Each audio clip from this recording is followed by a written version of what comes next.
한 여성이 성매매를 하려다가 경찰의 단속에 적발이 됐고요. 그러자 모텔 6층 창문에서 떨어져 숨지는 사건이 발생했습니다. 이 여성의 안타까운 사연까지 알려지면서 경찰 수사에 대한 논란까지 지금 벌어지고 있는데요. 윤정혜 기자와 함께 자세히 알아보겠습니다. 자, 윤정혜 기자. 네. 이 여성이 딱한 사정이 좀 있었나 봐요.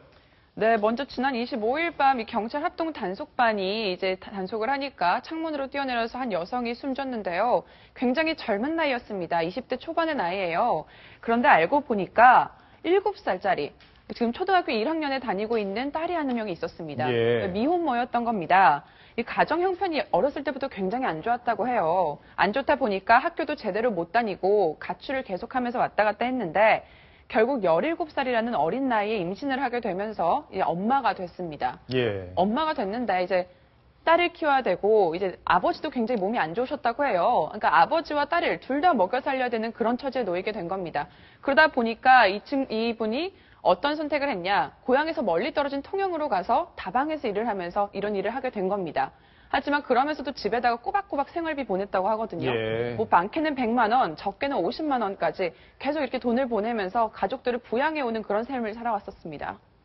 참 안타까운 얘기인데 어쨌든 굉장히 가정에 충실하기 위해서 이런 성매매까지 할 수밖에 없었던 그런 상황에 있었을 텐데 네. 자, 그럼 경찰이 모텔에 들어갔을 때 바로 검거를 했으면 이런 문제가 없지 않았을까요? 어땠습니까?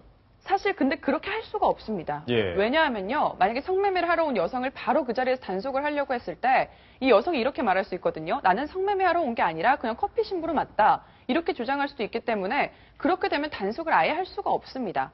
그러니까 정말 성매매할 의지가 있었는지를 확인하기 위해서 이런 과정이 필요한데요. 그렇기 때문에 경찰들이 이렇게 함정 수사를 하는 겁니다. 먼저 화대도 건네주고 또 성매매를 하기 위해서 씻고 와라 이런 주문을 해서 여성이 정말 성매매를 하려고 하는지 예. 이런 걸 좀 확인을 하려는 거거든요. 사실 뭐 길거리에 이제 뭐 보시면 아시겠지만 성매매 업소도 정말 많잖아요. 도대체 왜 저것들 저렇게 보이는데 경찰들이 단속 안 하냐 이런 생각들 하실 텐데요.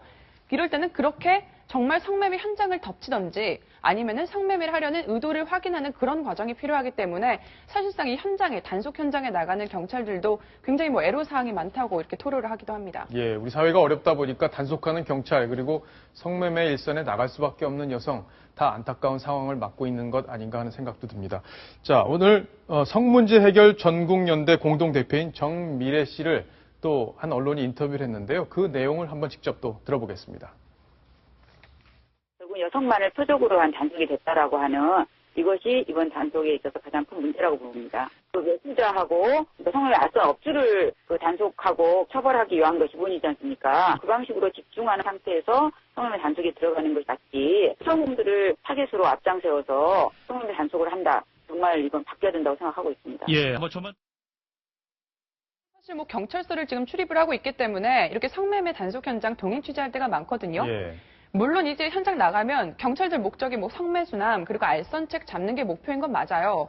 하지만 이런 알선책들 다 뒤에 숨어 있거든요. 그렇죠. 경찰들이 만날 수 있는 건 가장 쉽게 만날 수 있는 건 성매매 여성들입니다. 그렇기 때문에 이제 손님을 가장을 해서 여성들을 먼저 단속을 하고 이들로 통해서 이제 알선책이나 성매수남을 단속을 하게 되는 건데요.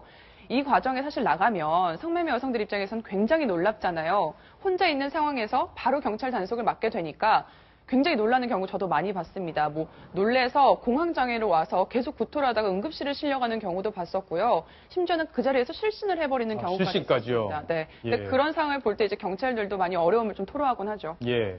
자, 경찰의 어려움도 뭐 어느 정도 인정을 하지 않을 수가 없을 텐데요. 저희가 오늘 이 사건을 담당했던 경찰 이야기를 직접 또 들어봤는데요. 목소리 직접 확인해 보겠습니다.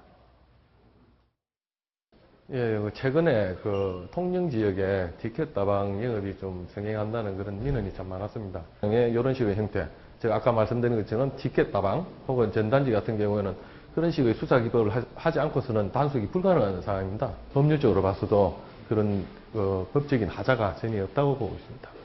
단속된 피해자 여성이 어쨌든 사망이 된 것은 아까 말씀드린 것처럼 정말로 가슴 아프게 생각을 합니다.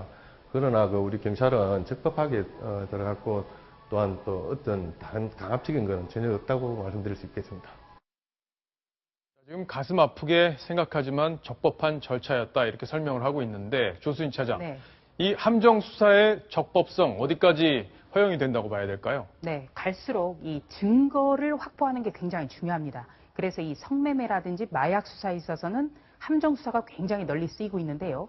그러니까 성매매를 하려 하는 것처럼 또 마약을 구매하려는 것처럼 해서 실제로 그 위법 행위가 드러날 경우에 검거를 하는 겁니다.